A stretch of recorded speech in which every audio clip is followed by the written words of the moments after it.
On this month's Second Week Cinema, we talk about some people that have done messed up.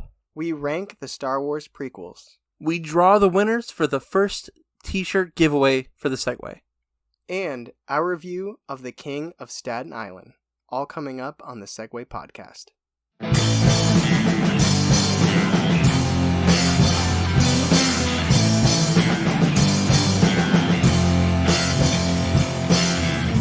Hey, welcome to the Segway. The best thing to happen to you on a Thursday. That's right, recording live in LeBron's backyard. Oh, man. So, listen to me. I got this story I want to tell you really quick. Let's hear it. Okay. So, I was eating watermelon in my new hallway at the house because I was done. I was tired. I was taking a break. And I didn't have a fork or anything. So, I have this watermelon in my lap. And I've got a pocket knife. Is it seedless? What? Yeah. Sure. I don't know. You don't know if the watermelon was seedless? I didn't spit any seeds out, so I guess so. Okay. So, I got this pocket knife. I'm stabbing it and eating it in the hallway. And then I dropped a piece of watermelon. And my stupid ass takes the knife and swings it toward me. And I stop it like an inch from my stomach. I was like, I almost killed myself. For watermelon? Yeah. I was like, Steph, I almost stabbed myself. And she's like, but we just house. I was like, I know. It was dumb, huh? And I really enjoyed the watermelon. And I can't stop thinking about it. So that's where I'm at right now, mentally. There's food that I would kill myself for, but I don't think watermelon. It's just wet. It's just wet. It was really nice in the moment. It's refreshing. It was really nice. Do you like cantaloupe? It's not bad. I wouldn't go for it, but I like it in like a fruit salad. That's fair. When you were saying it was on your lap, I was ready for a nut shot. Like you were going to stab yourself and pop one of those boys.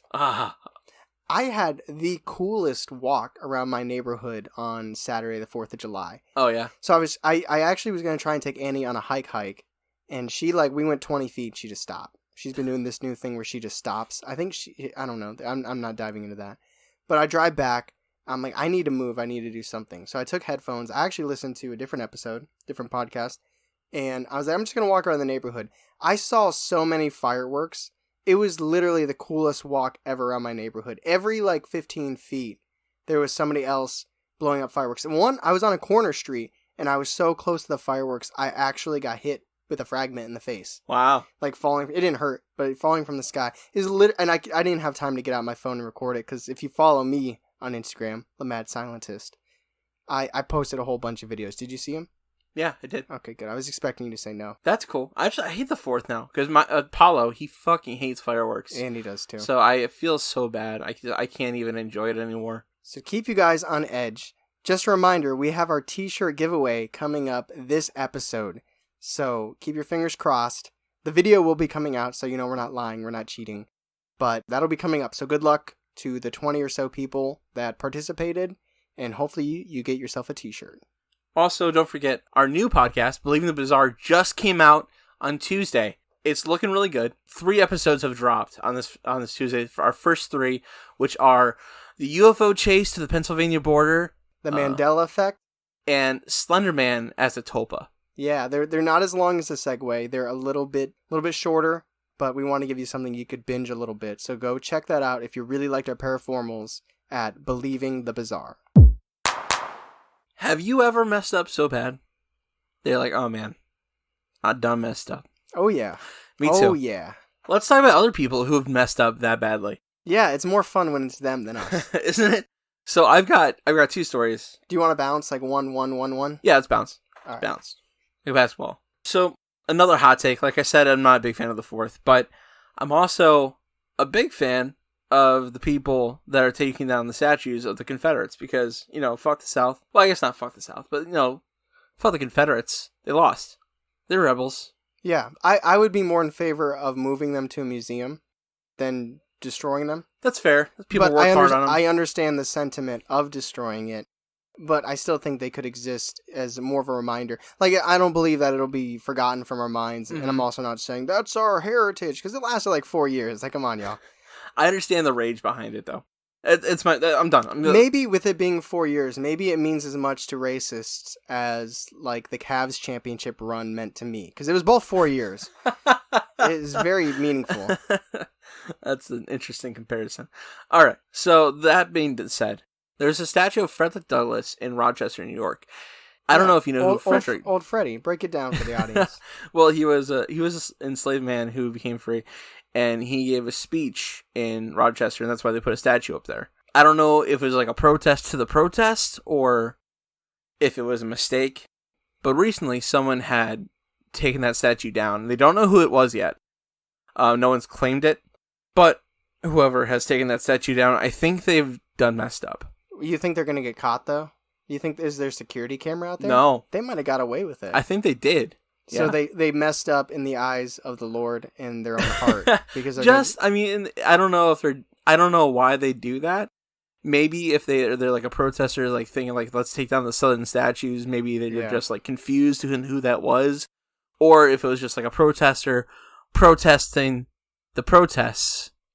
Here's what it is, and I'm going to tie it into our second week cinema of the day. It was a older dropout of high school who never learned history, like Pete Davidson, and he did it because he thought he was doing something good, and then he's going to go back to school with a bunch of like 6th graders, which is in high school. Like Billy Madison? And he's going to open up his textbook, and he's going to figure out who he was, and be like, oh, shit. He's like, oh, man. And then he's going to try and super glue it back together, and it's going to be a heartwarming ending. Anyway, that guy done messed up. So, this story only exists for us to promote our TikTok, which is at the Segway Podcast. We got 3 videos. We got 3 videos. They're pointless. There's no reason for them to exist. Mm-mm. But I can tie it into this, because we just did, we're doing a 1-year anniversary t-shirt giveaway. That's how we celebrate a year. That's how the Segway gets down. We go through a year, y'all get t-shirts. This gentleman named Kevin Wise, he has ulterior ways of celebrating. So this dude wanted to get 2,000 likes on a TikTok video, which apparently isn't that much. Now, coming from us, because we don't have a lot on our 3 videos. Well, no. It's not my place to say it's not a lot, but from what I've heard about as a platform, it's not that hard to get that many likes. Regardless, he was like, guys, if I get 2,000 likes, I promise that I am going to jump in a tank, like an aquarium tank. Okay. And he did. He got his 2,000 videos. So he decides to run into a Louisiana Bass Pro Shop. Okay. And he dove into the indoor aquarium.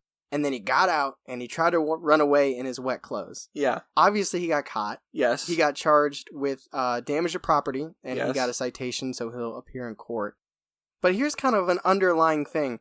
They had to drain that whole tank to clean it because he got in there. Really? That's kind of a major waste of water because it was a 13,000 gallon tank. Oh my god. So that's kind of like it's kind of a harmless prank, assuming that the glass didn't break or anything. But that's kind of like the waste of water is kind of like the real sad thing. So you know what, Kevin, you messed up.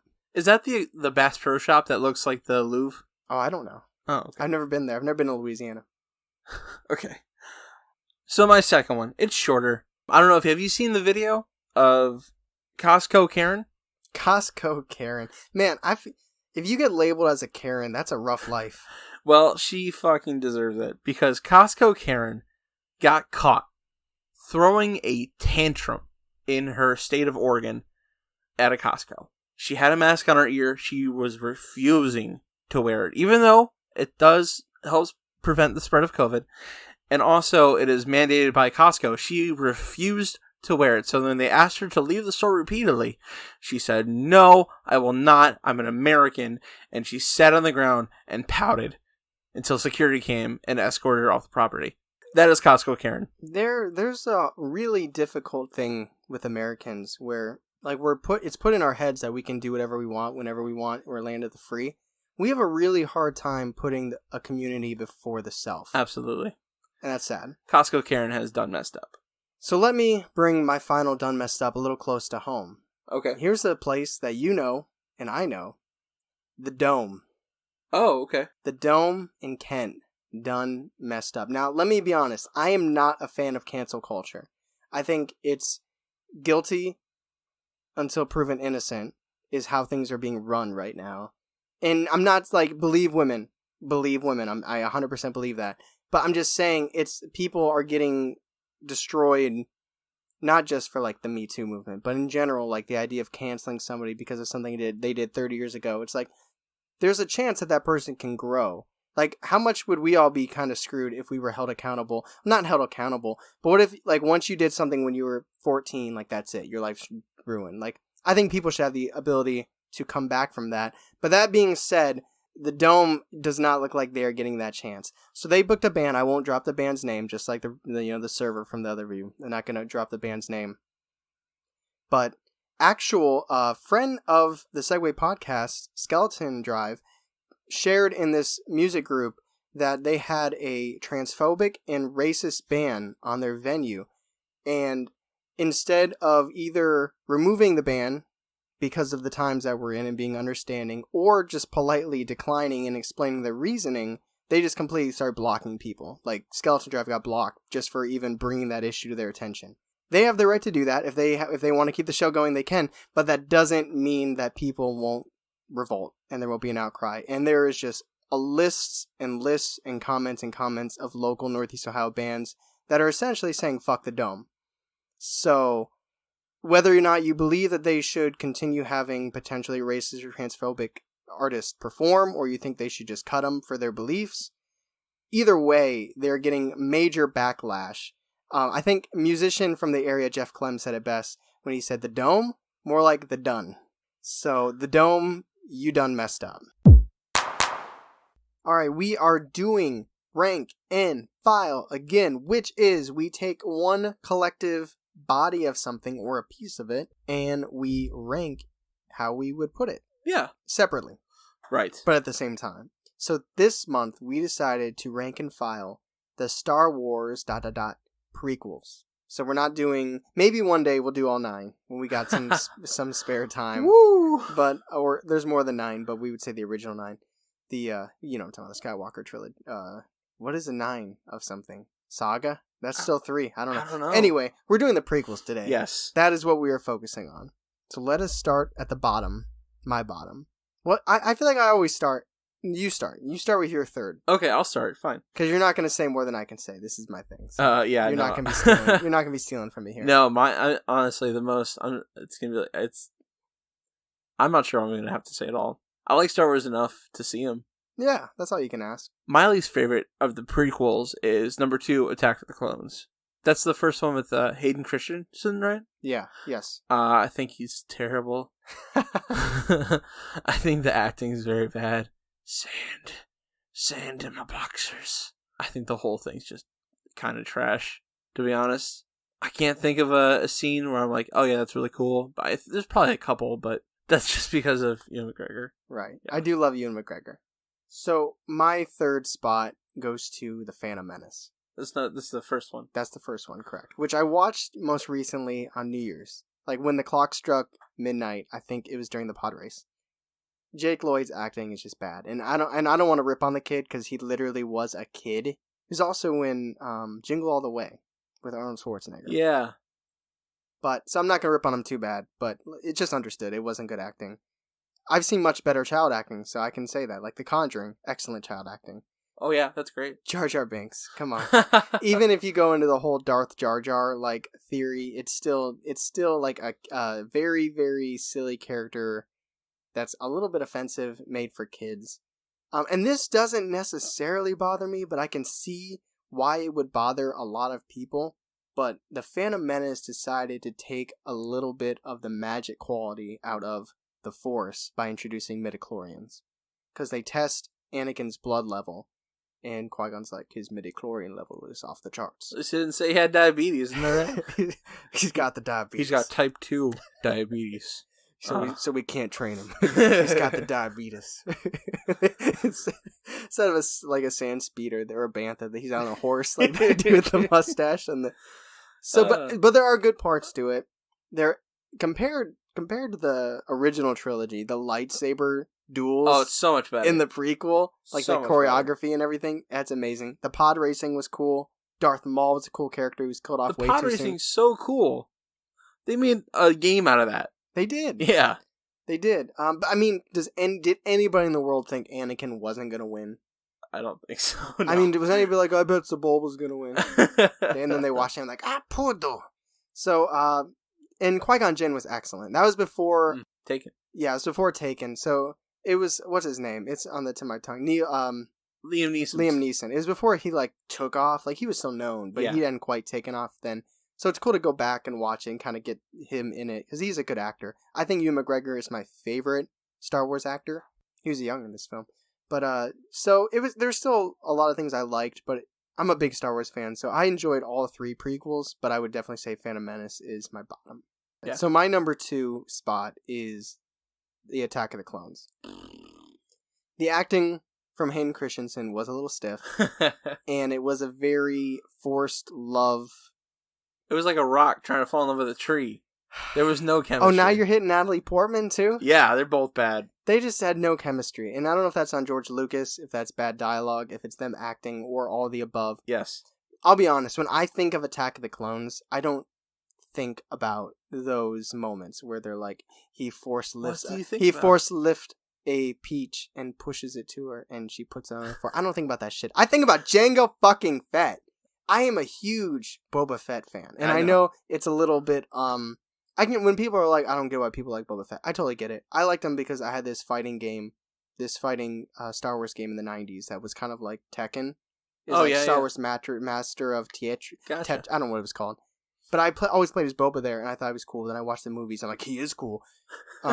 So then when they gave Boba a backstory, like the clones, and they had Jango, and you got to see Boba without his mask on. And then the fight between Obi-Wan, who is my favorite Star Wars character, with Jango, who was becoming my favorite during that. I was 10. It was the new hot movie at the time. So he was like, oh man, Jango, who's this guy? Bounty Hunter, great game, by the way. So it was a battle between 2 of my favorite Star Wars characters on this rainy planet of Kamino, sliding, all this stuff. Boba gets in the Slave One, starts shooting at him. Really cool moment. Also, as cool as the fight between Darth Maul and Obi-Wan and Qui-Gon was, or the pod racing, the Battle of Geonosis is ridiculous. When Padme, Obi-Wan, and Anakin are tied up and they release the beasts, and then the Jedis come and the clones come, and there's just all this chaos. Mace Windu kills Jango, and the Reek gets his horn cut off. I think I know what you're talking about. If you don't know what I'm talking about, then you shouldn't be talking about this. I know what you're talking about. I think that's a little 3 beasts. Much. Acklay, Nexu, and the Reek. I can't believe you know the names. It's a little much. If I've convinced anybody in the last year that I was cool, I'm just destroying that right now. Also, the battle between Count Dooku and Anakin. There are shots where you're just looking at their face and you're seeing lights move. That's pretty trash. But overall, with Anakin with having the 2 lightsabers when Obi-Wan throws his and Dooku's just got his limp dick bent one, it's still a cool fight. So there's more redeeming to it for me than Phantom Menace. I think it was just the perfect time. I was 10 years old, Jango Fett, Obi-Wan. There's the Battle of Geonosis. How does Jango spell his name? Jango. Spells it wrong. Were you thinking like Django and Jane? Yeah, gotta have a D in front. Oh, well, this came first. So what's your second spot? My second spot is number 3, Revenge of the Sith. That is, it's a better movie to me than Attack of the Clones. I think the climax is probably the coolest. I like how it connects at the end to Star Wars, to the next 3, even though it is kind of lame. I like the suit though. The suit at the end is pretty cool. No. It's a funny thing. It's a funny thing. It shouldn't be so sad because it's supposed to express pain, but like, it's just silly. It probably sounds very mechanical because his vocal cords are done. So that probably is him doing like a very painful, blood-curdling scream. It's just being translated as like a no. His vocal cords are donezo. A lot of him's donezo at that point. That's true. So I think 3 is the, alright. Alright, well then I'll let you bounce back so it's back and forth. So what's your... I know what your top spot is, clearly, by process of elimination, but go ahead. My top spot is number 1, Phantom Menace. Is there like a nostalgia thing? 'Cause there's no reason it should be number 1 for you, but I'm just curious. I like the end fight scene with Darth Maul. It's a good fight. It's a really good fight when Qui-Gon gets a hole in his chest. I don't know. It's the most memorable to me, and I think it's the most interesting. I don't know. That's all I got, really. Okay. My number 1 spot is Revenge of the Sith. I think it had the dark undertones, because that was the transition. Like, it was a build up to this episode of Anakin becoming Darth Vader, and you could see moments of darkness, like killing the same people and Attack the Clones, but it was this one when he goes, full blown for Padme. So I really liked the darker feeling. I actually remember leaving the movie theater feeling just like I hate to keep using dark, but I remember feeling like a villain. Like, oh, that was like, it felt dirty. Like, it was weird. Like, very iconic. The whole marching scene where he's leading the troops to the Jedi Temple, and like the younglings like, Anakin, what are we gonna do? And you just hear the bzzz. And dude, it's not funny. And then is like the turning with the cloak and seeing his yellow eye. Like, I feel like all that stuff is very iconic. The battle on Mustafar, between Obi-Wan and Anakin is just insane. The meme, I have the high ground. Yeah. A very underrated moment is the bubble opera thing with Palpatine, because it's compared to where everything else is like action-y and whatever in this movie. But that scene where Anakin and Palpatine are just like watching this art, and he's pretty much slowly telling him the history of the dark side. Yeah, and they're talking during this whole performance. Yeah, I know what you're talking about. And Anakin's like, how can I? Yeah, I know. People are probably like, shh. Yeah, I'm trying to watch the bubbles. There's a thing. Like, first you go left, stop on your right foot, don't forget it. I paid 150 Quagsars for this. But just like that line, though, where he's like, can I save Padme or whatever? Or how can I learn? He's like, not from a Jedi. Oh, he's getting bullshitted. I know. And, I used to think Padme dying was trash, because they're like, she's lost the will to live. But I was reading a theory that Palpatine is actually taking her life, draining it from her to keep Anakin alive. Oh. So, like, he was actually dying during the surgery of becoming Darth Vader, so he actually sucked the life from her, which I think he also knew would ultimately completely, like, there would be nothing left of Anakin. Well, he didn't want anything left of Anakin, though. Right. Yeah. So it was, like, a way to keep Anakin alive, but also, like, once he's alive, like, there's nothing else. Nothing to live for. Yeah. It doesn't necessarily hold up graphic-wise, CGI-wise, but I rewatched in the last couple months, like, the scene where they get the command to kill. I think it's like Order 66, something like that. Yeah, I don't know. And then you just have that montage where they're killing all the Jedi. Mm-hmm. It's sad, dude. It's a very sad movie, dark movie, but I like that stuff. So it's my number one spot, Revenge of the Sith. That's cute. All right, guys, as we told you this whole month, we decided to do a giveaway for our 1-year anniversary. Yes, it's a t-shirt. That's what we're giving away, by the way. First of all, I just want to say thank you to everybody that decided to participate. We did it over the whole weekend. We did a graphic Friday. I did a video Saturday. You did a video Sunday. I did a sweaty video Sunday. Very sweaty video Sunday. There were about 5 people that didn't follow the rules, so therefore they're not involved because they had to be following us. I mean, we got to get something out of this, right? Like, yeah. Got to get something. But there were 20 eligible contestants. Claire's in here, but she's making them for the most part, so she doesn't want to be involved, but she still tested it through the swiping to see how we would see it. So we're going to do that now. We're doing it with this Odell Beckham Jr. McDonald's cup. You know what's cool about the shirt, though? What? It's any size you want. Yes. It's also any color you want. Yes. And the graphic can be any color you want. Within reason in what they sell in terms of vinyl. But well, yes. Yes. Within reason. Isn't the whole thing within reason, though? Yeah. Yeah. So just so you know, there's all the people in there. This is leaning towards video, which you can watch. So if you're listening to this and you're like, why are they telling me I can see something? Well, because you can go online and see the video. All the names are crumpled up in there. There's 20 of them. There's no cheating. Because I was thinking that if you guys thought, well, what if they put just the names of the people they want in there? Well, we're doing this live. So why would I have an agenda for people to win? Right. Well, I mean, your best friends or whatever. Whatever. I'm just saying that you would know we're cheating if when I pull a name out, it's something, and then if the next name Charlie pulls out is the same person, you're like, oh, wait a minute, there were 2 of them in there. And that's not going to happen. There's a good chance we're going to give these away to people we don't even know. Yeah. What is it, like 1 in... There's a good chance. I'm not going to do the math. It's probably 50-50. Also, I just want to say this before we get into it. We'll probably be doing this again sometime soon. And if you guys like this, let us know what other type of products you might want, like water bottles and mugs. A hat. Yep, a hat. I don't know. I like hats. Yeah, my head's too small. So, without further ado, I'm going to draw the first name out of the Odell Beckham Jr. McDonald's, not a sponsor, cup. I wish I would have brought a drum or something. I've had this for a long time. We could put that sound effect in. Oh, I can't. All right. You hear that? Yeah. You hear that? I do. All right. And the first person to win a Segway Podcast t-shirt giveaway is my coworker, Ben. You know what? He deserves it. Probably shouldn't say his last name.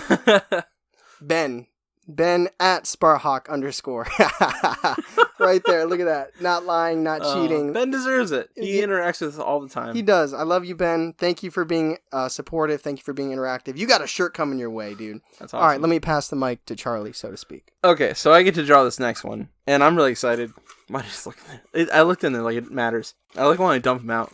You probably shouldn't look in there. My hand got stuck. You got some paint on your hand. Or if that came from the cup, then we have a problem. No, I'm painting my house right now. So the next person to win is Mo Turk. Oh, dude. Mo Turk. Here. Yeah, show it to the camera so they don't. You see it? I don't know if you can see it. It's Mo Turk. All right. So congratulations to Ben and Mo Turk. Former Week 3 VIP, currently hosting Everyday Akron Mo Turk, by the way. Yeah. Give him a look-see. Yeah, give him a look-see. So we'll hit you guys up on Instagram to make sure you guys get the size you want, the colors you want. Congratulations. And just so we don't end it here, if you guys decide that you want one of these shirts still, we're not going to charge you an arm and a leg for it. But if you let us know size and color for $10, we'll hook you guys up with a shirt. That's an awesome deal. Yep. So that is the first t-shirt giveaway segment. On this week's Second Wing Cinema, we explore... That's not right.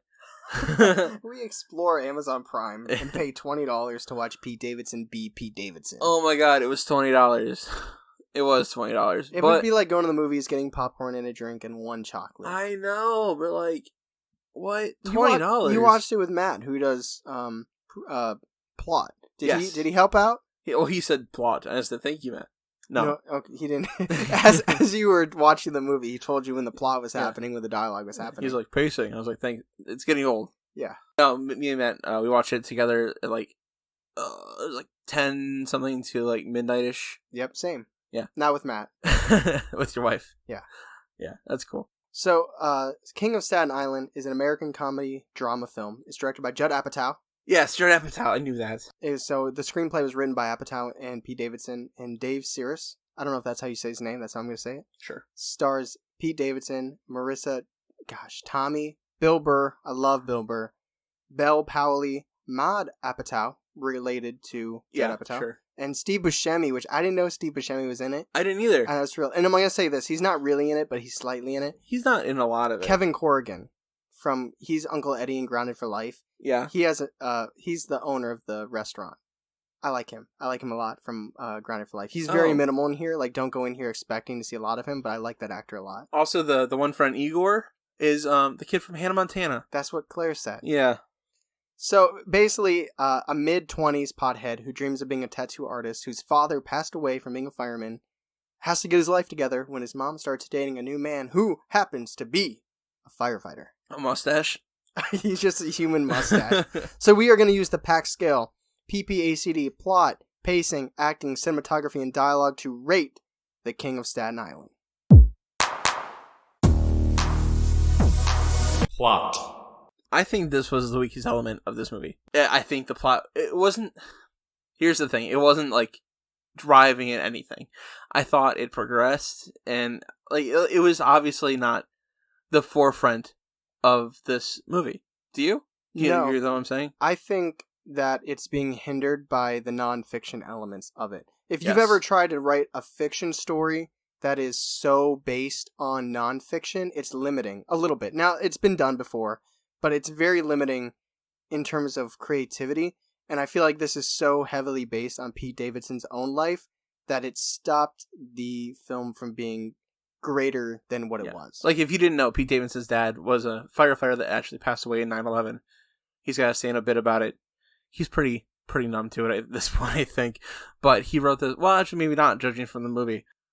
But, so it's pretty... He does live with his mom and, I think, sibling in Staten Island right now. And it's pretty similar to his life. But I think... I don't want to give it away, though. You know, like, I don't want to give away the ending. Yeah.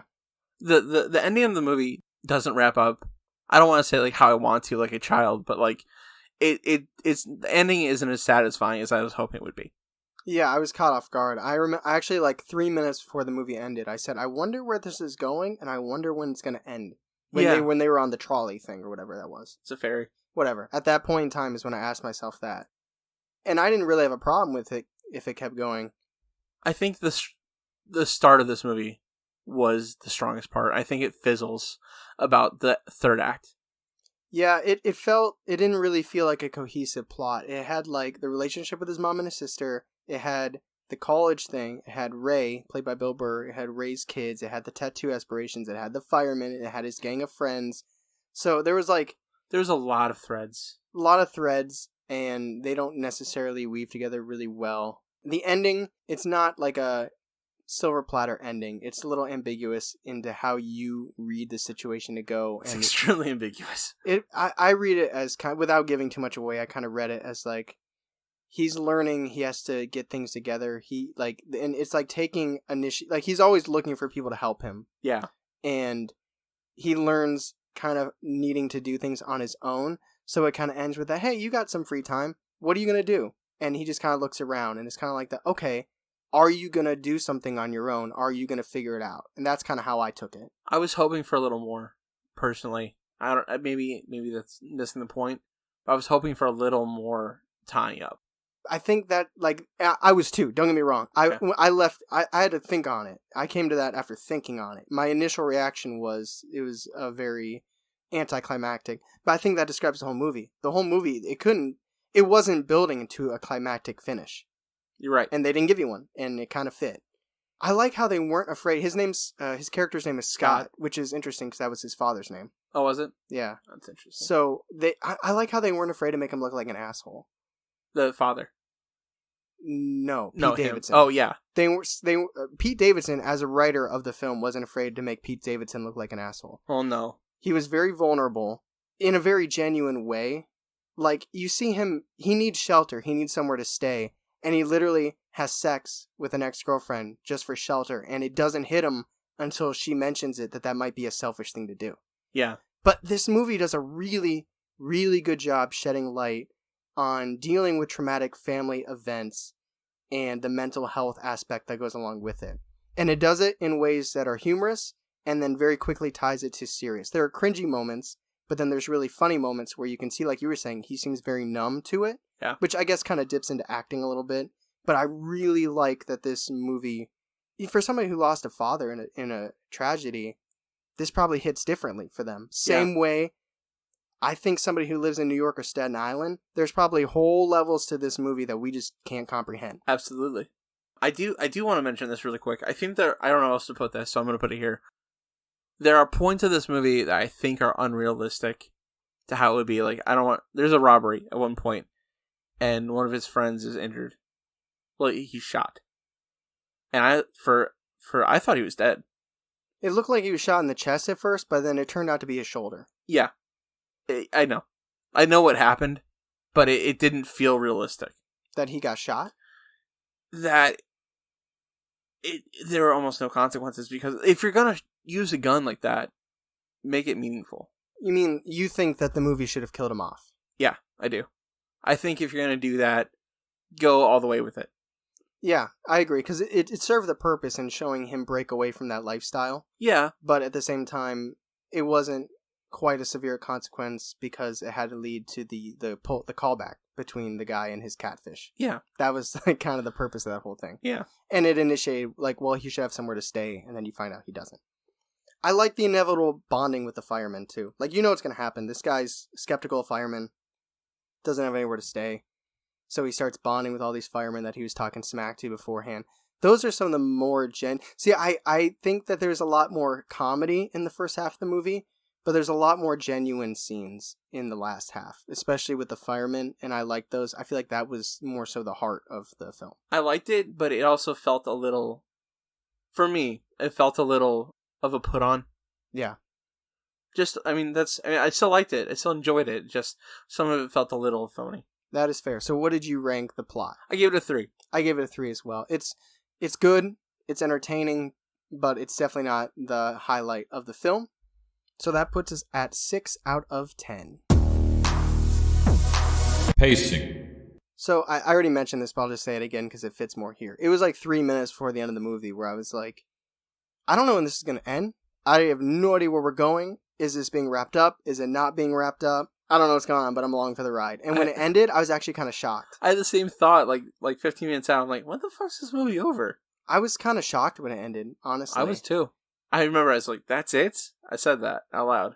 There was a moment where he has a resolution with the more important people in the film, but to end it, how they ended it, and who they ended it with seemed a little bizarre.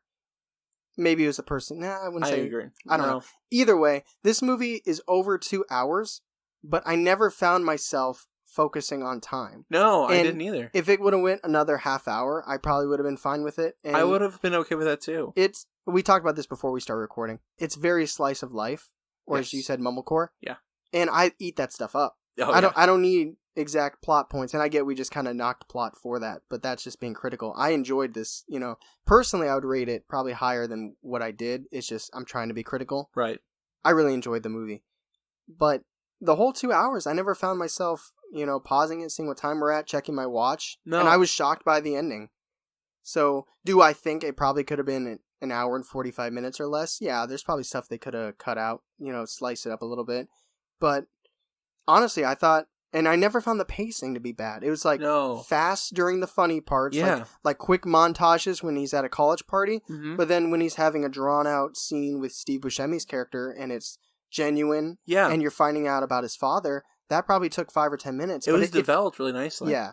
So I'll hold off on my score. I'll let you tell your piece about pacing. Okay. Well, for me, I thought it jumped around a little bit, like what part of the story it was on. It was a little like this, a little here, a little there. But like you said, I wasn't thrown off by that. I thought it was actually very nice. I thought the pacing was very good. Yeah. Do you have any specific points or anything you want to touch on, or are you good? I'm good. I gave it a 4 out of 5. I gave it a 4 as well. So that is a score of 8, which puts us at 14 out of 20. Acting. So I thought the acting in this movie was a little cheesy, but mostly fun. Even in the serious parts, it was well expressed. I think fun is a really good way of putting it. There are a lot of big emotions. I think maybe because it's Staten Island, they did that on purpose. Yeah, everybody has their freak out moment. Yeah, but I enjoyed watching Pete so much. I'm a fan of Pete's from SNL, from stand-up.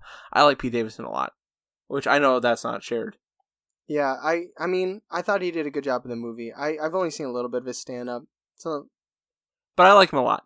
Yeah. So I was rooting for him. And then I like Bill Burr. I don't like his stand-up, but I like him as an actor. The mom was Aunt May from Spider-Man, which I didn't know that until the end of the movie. But I thought she gave a really strong performance, even if I didn't love the character. The part where she locks him out. I was so fucking mad. Because it was funny. Yeah. And I bet he laughed writing it, assuming he didn't write it, or Judd Apatow wrote it. But it felt very crazy and bizarre. That whole scene felt very unusual. To me, I think she was just empowered in that moment. Yeah, and drunk. That's right. I was so mad for him. I was like, that's the point where you're out of my life forever. But I'm getting sidetracked.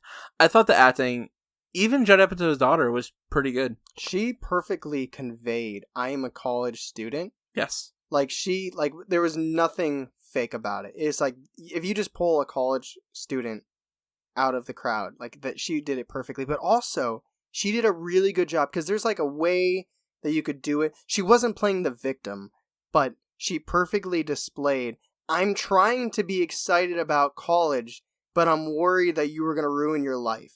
And there's a way where an actor could do that, where they makes them look like the victim. Feel bad for me because I can't be excited.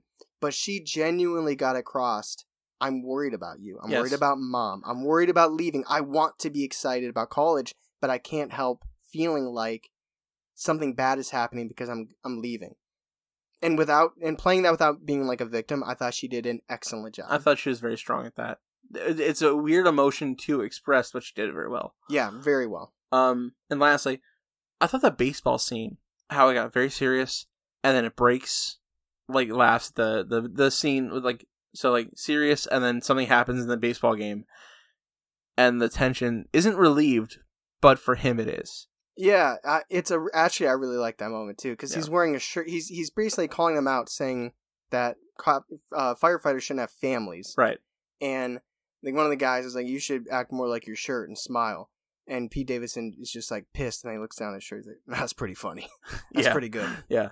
That was I'm gonna talk about that moment shortly because it has a really good callback that I like as well. So let me say this: I love Bill Burr. I love Bill Burr. He was one of my top 10 comedians. Yeah. I like him. I love his stand-up. I don't really watch F is for Family on Netflix. I haven't gotten into that. I just think he's a very genuine, funny dude. He was by far the weakest character in this movie. Yes, I agree. He had two emotions, kind of like how you're talking about the Vast of Night. He had, I'm really angry, and I'm going to say the F-bomb every other word. And then, very awkwardly, he was like, yeah, your son's okay. It's all good. I don't think it was really written the best. I think that, Like, to go from the amount of anger he had at first to then, it seemed like he was, like, everything he was pissed off about Pete Davidson's character at first seemed like, oh, it's not that big of a deal. I kind of want to sleep with you. So for us to sleep together, this kind of isn't a big deal. So let's just act like it's not a big deal. It didn't feel genuine. Now, there are, like, firefighter things that you learn about him, and, you know, he has moments with Pete Davidson's character, Scott, that it makes it develops more layers to it. But especially early on, it just felt like there's angry Bill Burr character, and then there's unusually accepting of circumstances Bill Burr's character. I agree. So actually, I think he was the worst, even though I still love him. I still root for him, and his mustache was fantastic. Pete Davidson did a really good job being Pete Davidson. You can't expect more from a movie than what it is. Like, if you're watching you said Spider-Man. If you're watching a Spider-Man movie, you can't be like, well, he didn't give the performance of, say, Daniel Day-Lewis. Well, that's not what's called for. Pete Davidson did exactly what was called of him in this movie, but was he acting? How much was just him being him? Now, like I said, for the scope and the context of this movie, he hit every single note that he was supposed to, but he did his own self. He was him in his own movie. So it'd be awkward if he did bad. I actually give him the most credit. He has good comedic timing. That's understood. Yes. He has good comedic timing. I give him the most credit for the last 30 minutes of the movie when you start seeing a switch in resolution in his character, because that's when it finally actually seemed like he was acting. Because he wasn't used to that. Yeah, exactly. And even though I know, when he was getting pissed off at characters, I know that's not real. I know that is acting. And he, like I said, he's good comedic timing. But it just felt like Pete Davidson playing Pete. It's like when you have a star, and at the end of the intro, you're like, and Pete Davidson as himself, in like a sitcom. Yeah. Until the last 30 minutes of the movie, that's how it felt. So he nailed it, but I feel like there's a little bit of an asterisk for me. Now, do you have a rebuttal to that? No, I think that's actually really fair. I did enjoy him a lot, but I think I just enjoy Pete, so. The gang is just off the wall. Like, he has this group of friends that he hangs out with. They're just like caricatures. I'm not even going to touch on them. I enjoy them. I enjoy the scenes that they're in. It's funny, but they're caricatures. Yes. Now, the best acting in this movie is by Adam Sandler's old buddy, Steve Buscemi. Steve Buscemi is the scene stealer in this movie, in my opinion. I don't think anybody delivers both the seriousness, the humor, like him in this movie. Well, okay, Pete Davidson does the humor better, and so does Bill Burr. But like the perfect blend of both, where both are genuine. And Steve Buscemi's the one that drops the knowledge. He's the one that finally gives Pete Davidson the real look at his father in a great story. And when he's telling that story about him getting on the truck or whatever, the way he pauses in the story, the way you can see him think back to that moment, stop, break, and laugh, is just phenomenal acting. And what you were talking about, Pete Davidson, Knox fireman, basically said they shouldn't have families because they're just setting up to screw their families over. It's Steve Buscemi's character, as Papa is what he's called, in the firehouse that breaks that down and says they're heroes and they deserve to have families. So I think Steve Buscemi absolutely knocks his, and it's not a huge part, knocks it out of the park. I agree. No small parts. What'd you give it?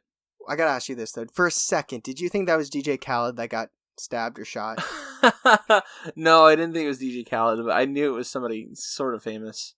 Okay. The fact that I think Steve Buscemi was the best actor is kind of a knock on the film. Pete Davidson was great. Bill Burr had his very funny moments. I give it a 3 out of 5. I give it a 4, just because I really enjoyed it. Oh, I really enjoy this movie. I could watch it again tonight. Yeah. 3 out of 5. Well, okay. I think maybe I just enjoyed how Pete portrayed himself. I like you said, it's a spade is a spade, but I enjoyed the spade.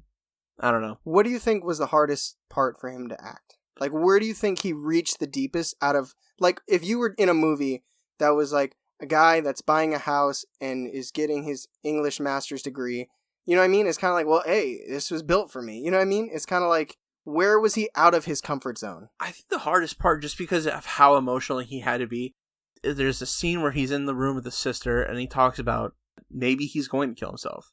I think maybe that might be the hardest part. He did act. I think he acted that fine. So that puts us at 21 out of 30. Moving on. Cinematography. So I felt this was pretty standard. There weren't really too many shots. It didn't, I never said that. It never took me out. I was never taken out by the cinematography. There were no angles or shots that were criminal. I'll list a couple that I really liked.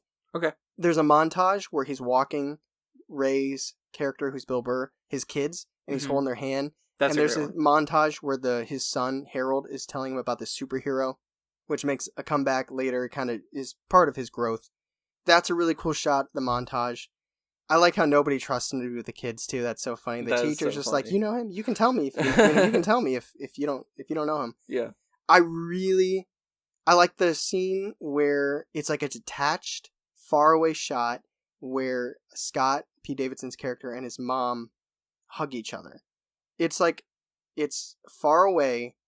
They're far away, and they do this like awkward lean in. It's right after his sister goes away to college, and then they hug. It's dark. It's detached. It just shows just distance. It's just showing you that him and his mom are just so distant. And I really, really like the scene where for his sister's graduation party, she's like, why don't you try on a suit? He's like, I don't want to wear my dad's suit. Try it on. And he goes in this room by himself in front of a mirror, and he puts his dad's suit on. And his face is in shadows, just complete darkness, sorrow.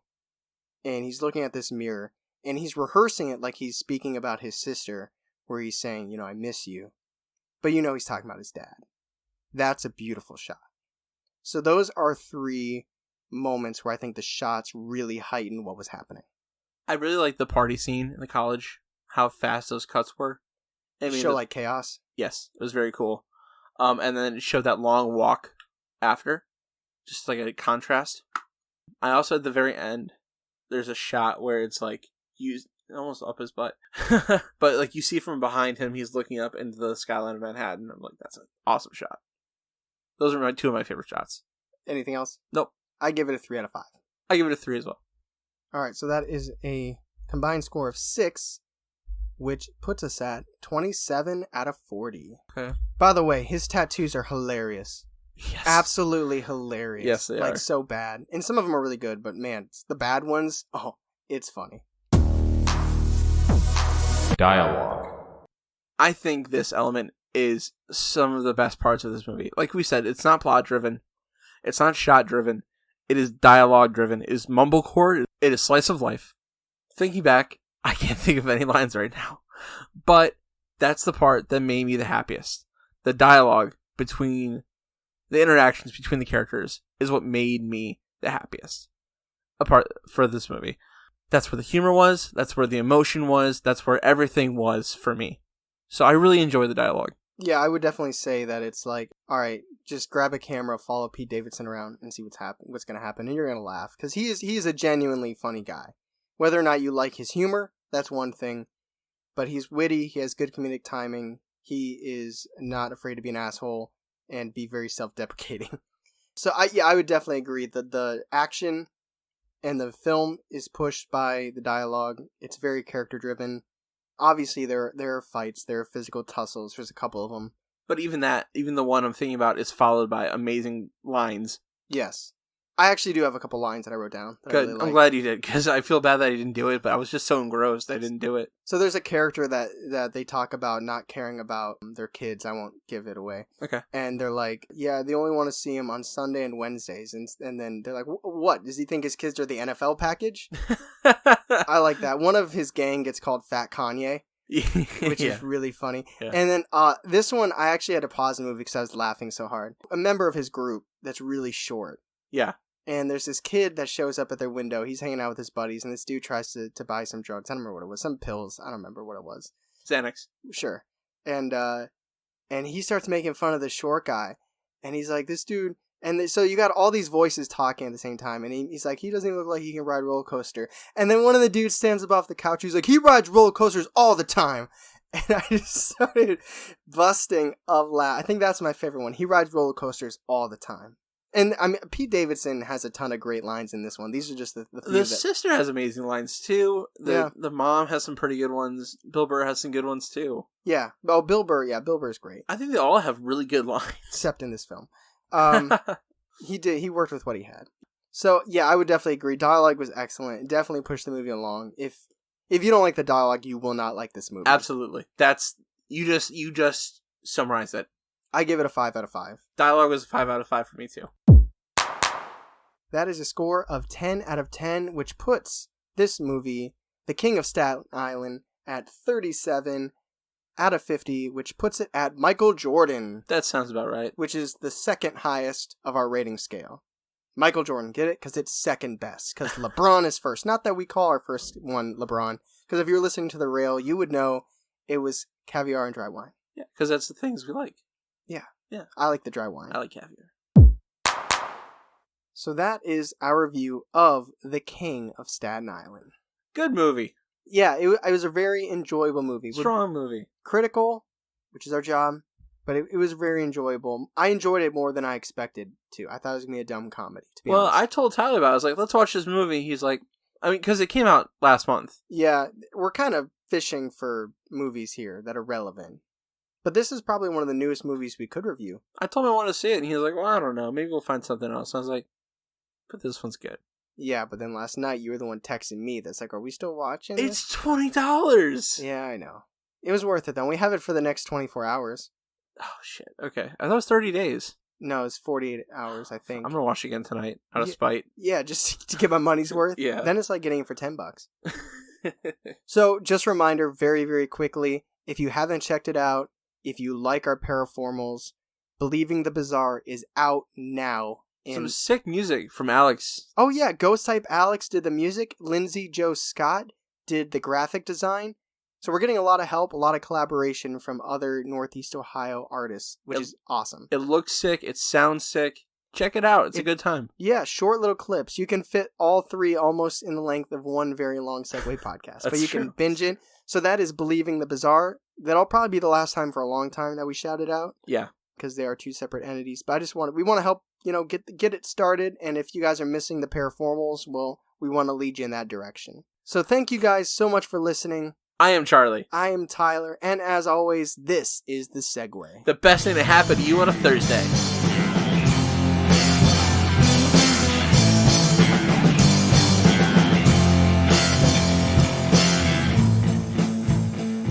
That's just because of Ian McKellen. Probably. Ian McKellen? Isn't he in that? Obi-Wan? No, that's Ewan McGregor. Ewan.